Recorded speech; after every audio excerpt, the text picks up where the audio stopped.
बिस्मिल्लाहिर्रहमानिर्रहीम। जी आज धूप भी निकली हुई है लेकिन हल्की हल्की सी बारिश भी हो रही है। तो आप देख लें, ये बहुत धूप निकली हुई है और ऊपर जो है बादल भी बहुत कम है, लेकिन आप देख सकते हैं कि बारिश का निज़ाम, बारिश हल्की हल्की हो रही है। आप जो है चेक कर सकते हैं, हल्की हल्की बारिश हो रही है अभी भी थोड़ी थोड़ी सी।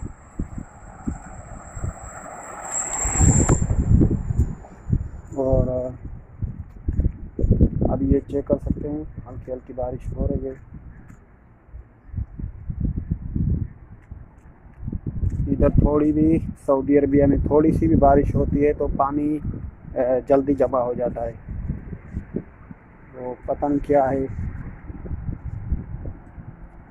अभी भी हल्की हल्की हो रही है और धूप बिल्कुल निकली हुई है ऊपर ना।